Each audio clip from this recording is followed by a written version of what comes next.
नमस्कार। सार TV entertainment के दर्शकों का मैं अर्चना गुप्ता हार्दिक स्वागत करती हूँ हमारे कार्यक्रम सत्यवाणी में।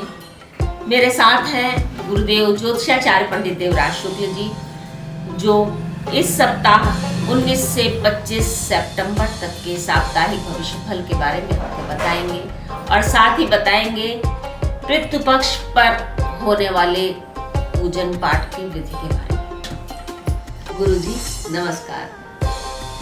गुरुजी, हमारे दर्शकों को मातृनवमी और पृथ्वी विसर्जन के बारे में बताइए। मातृनवमी, सोमवार को मातृनवमी है और इस तिथि के दिन महिलाओं का पिंडदान, महिलाओं का तर्पण किया जाता है। जिनकी तिथियां अज्ञात हैं, जिनकी प्रॉपर तिथि नहीं है, आज के दिन उनके लिए पिंडदान करें, तर्पण करें और श्रद्धा से श्राद्ध करें। आज के दिन जो भोजन बनेगा, भोजन में सर्वप्रथम गाय, फिर कुत्ता, फिर कौआ, तीनों को ग्रास दिया जाता है और ग्रास देने के उपरांत मातृ श्राद्ध संपूर्ण होता है। पितृ विसर्जन 25 सितंबर को पितृ विसर्जन है, दिन इतवार को। पितृ विसर्जन का मतलब पितरों का विसर्जन। जितने भी प्रतिपदा से लेके 15 तिथियां तक जिन पूर्वजों का देहांत हुआ होता है, यदि प्रॉपर तिथि पर कर दिया जाए तो बेहतर है। किन्हीं कारणों से तिथियां अज्ञात हैं, आपको प्रॉपर तिथि का ज्ञान नहीं है, तो अंतिम दिन अमावस्या के दिन श्राद्ध तर्पण करके पितरों को पिंड पानी दिया जाता है। जिस वर्ष में मलमास न हो 16 पिंड, यदि मलमास है तो 17 पिंड बना करके पितरों को पिंडदान दिया जाता है और विधि विधान के अनुसार उन पर पुष्प, धूप, दीप, अक्षर लगा करके पिंडदान का क्रिया किया जाता है। चावल, तिल, जौ से तर्पण किया जाता है और तर्पयामी मंत्र का प्रयोग किया जाता है। और जब घर में भोजन बनता है तो भोजन में, पकवान में भोजन बनने के उपरांत सर्वप्रथम आप तुलसी दल डालेंगे और तुलसी दल डालने के उपरांत मृत शरीर वाले व्यक्ति का जो पोस्टर है उस पर भोजन आप एक पत्तल ग्रहण कराएंगे। उसके बाद कौआ को, कुत्ता को, गाय को क्रमशः भोजन कराने के उपरांत ही घर के परिवार के लोग श्राद्ध प्रसाद ग्रहण करेंगे। श्राद्ध श्रद्धा से किया जाता है और यदि पितरों का आप श्राद्ध श्रद्धा से करते हैं तो पितर प्रसन्न होते हैं। जब पितर प्रसन्न होते हैं तो घर में संतान की उत्पत्ति, संतान प्राप्ति होती, परिवार वृद्धि होती है।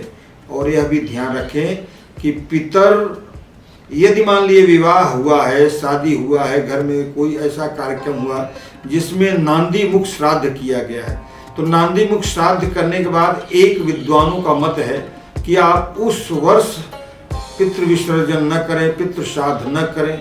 लेकिन दूसरे मत के लोगों ने कहा है कि यदि आपने नांदी मुख श्राद्ध किया है, विवाह में पितृ विसर्जन किया है, नांदी मुख श्राद्ध कर दिया है, तो उस वर्ष गया में पार्वण श्राद्ध न करें। तो तय यह होता है कि यदि आपने पितृ विसर्जन नांदी मुख श्राद्ध के माध्यम से विवाह में किया है तो उस वर्ष गया में श्राद्ध न करें। और गया में श्राद्ध करके विवाह कर सकते हैं, लेकिन घर में नांदी मुख श्राद्ध करके गया का पार्वण श्राद्ध करना उचित नहीं होगा। आइए जानते हैं इस सप्ताह की प्रथम 3 राशियों का राशिफल। मेष, वृषभ और मिथुन। मेष राशि।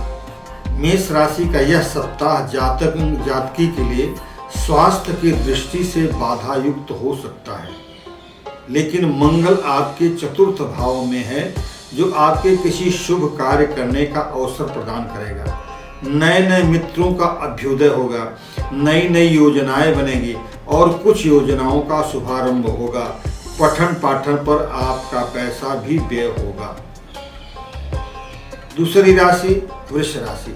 वृष राशि का राहु चतुर्थ भाव में पंचम दृष्टि डाल रहा है, अतः स्वास्थ्य संबंधी बाधा युक्त हो सकता है। किसी नए व्यक्ति का आपके घर में प्रवेश हो सकता है।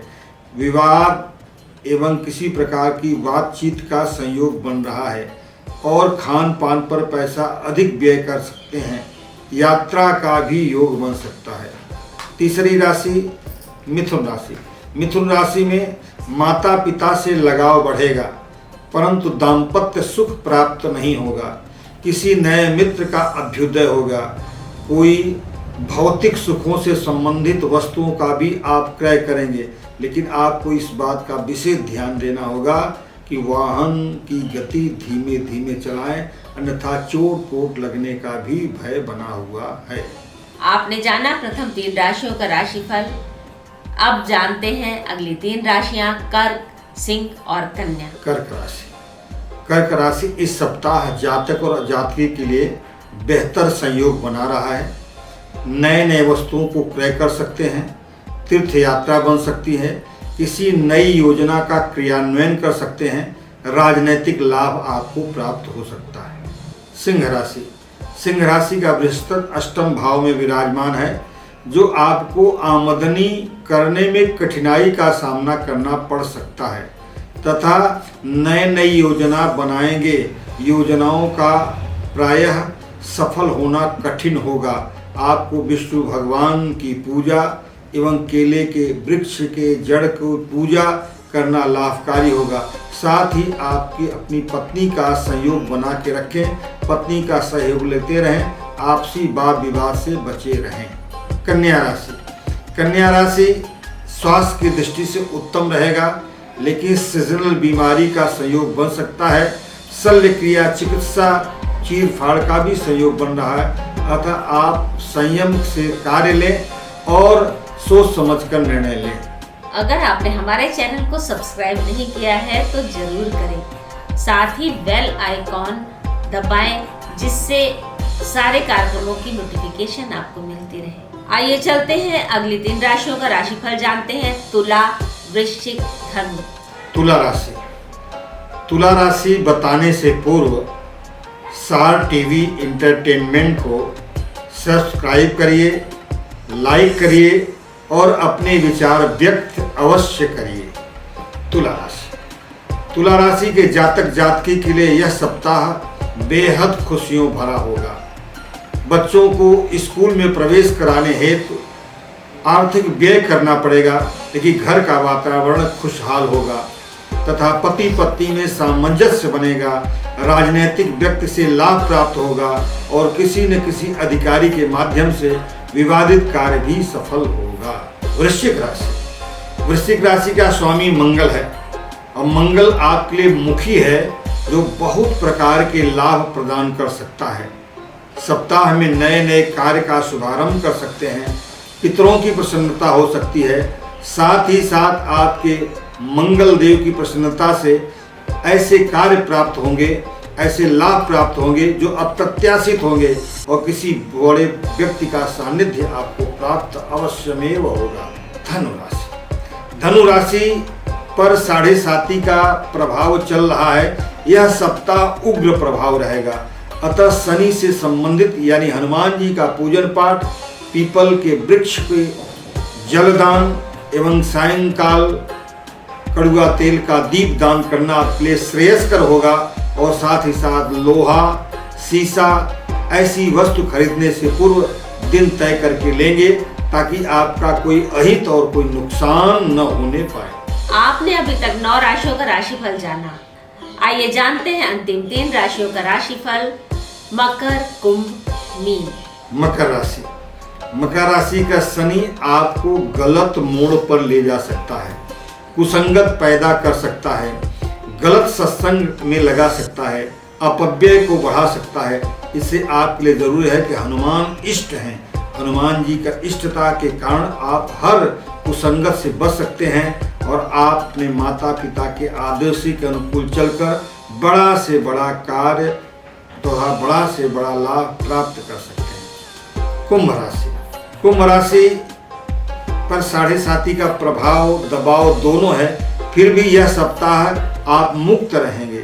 शनि से ज्यादा बृहस्पति आपका मार्गी है, बृहस्पति आपको लाभ दिलाएगा, यश दिलाएगा, मान दिलाएगा, सम्मान दिलाएगा तथा ऐसा नया कार्य दिलाएगा जिसको आपको मान सम्मान प्राप्त होगा।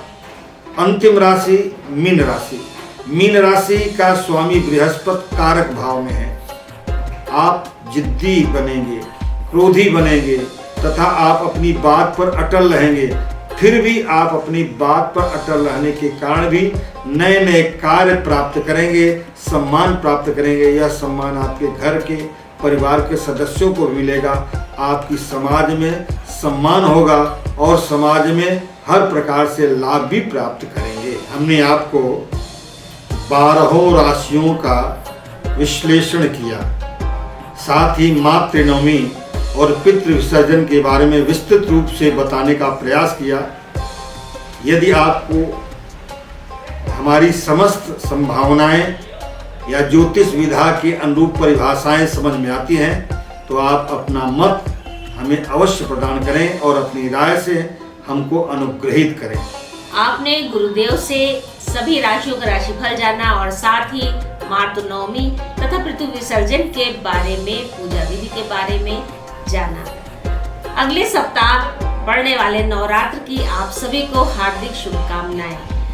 अगले सप्ताह हम कुछ विशेष लेकर के उपस्थित होंगे। तब तक के लिए